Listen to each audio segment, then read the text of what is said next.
અભય થઈને નિષ્પક્ષતાથી નિરપેક્ષ રીતે વાસ્તવિકતાનો અરીસો રૂપી સચોટ માહિતી લાવતો સત્યની સાથે અભય ટાઈમ્સ।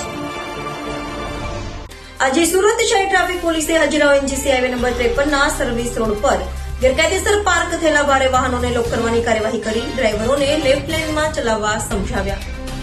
સુરત શહેરના પોલીસ કમિશનર, સંયુક્ત પોલીસ કમિશનર ટ્રાફિક અને ક્રાઇમ અને નાયબ પોલીસ કમિશનર ટ્રાફિકના માર્ગદર્શન હેઠળ ટ્રાફિક પોલીસે Hazira એનજીસી highway number 53 service road પર મોટી કાર્યવાહી હાથ ધરી। અહીં ગેરકાયદેસર પાર્ક થયેલા ભારે વાહનોને નિયંત્રિત કરવા ટ્રાફિક ટીમે ઓએનજીસી કંપનીએ પૂરા પડેલા લોકનો ઉપયોગ કરીને તમામ વાહનોને લોક કરવાનું શરૂ કર્યું। આ કાર્યવાહીનો હેતુ સર્વિસ રોડ પર વધતી ટ્રાફિક અવરોધોને દૂર કરવાનો હતો, જે ભારે વાહનોના ગેરકાયદેસર પાર્કિંગથી ઊભી થતી હતી। આ ઉપરાંત મદદનીશ પોલીસ કમિશનર રિજિયન 4 ભારે વાહન ચલાવતા ડ્રાઈવરોને લેફ્ટ લેનમાં વાહન ચલાવવા અને સર્વિસ રોડ પર પાર્કિંગ ન કરવા સમજાવ્યા।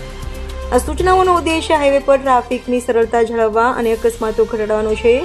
સુરત ટ્રાફિક પોલીસની આ કાર્યવાહીથી સ્થાનિકો અને રોજિંદા મુસાફરોમાં રાહતની લાગણી જોવા મળી, કારણ કે સર્વિસ રોડ પર અવ્યવસ્થા ઘટશે।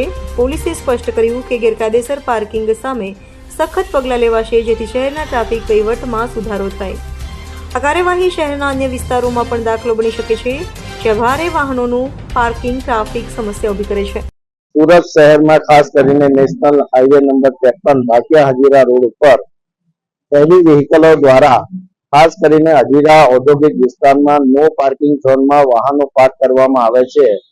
જે સમસ્યા ખૂબ લાંબા ટાઈમથી ચાલી આવી છે અને એના માટે અવારનવાર સ્પેશિયલ ડ્રાઈવનું આયોજન કરવામાં આવે છે। પણ આજે એક નવતર પ્રયોગ તરીકે સુરત શહેર ટ્રાફિક પોલીસે હેવી વ્હીકલને લોક મારવાના લોક લાવવામાં આવેલ છે અને એ લોક જ્યાં નો પાર્કિંગ ઝોનમાં હેવી વ્હીકલ પાર્ક થાય છે ત્યાં લોક મારવાની કામગીરી ચાલુ કરવામાં આવી છે અને ખૂબ જ ટૂંક સમયમાં આ સમસ્યાનો નિકાલ કરવામાં આવશે।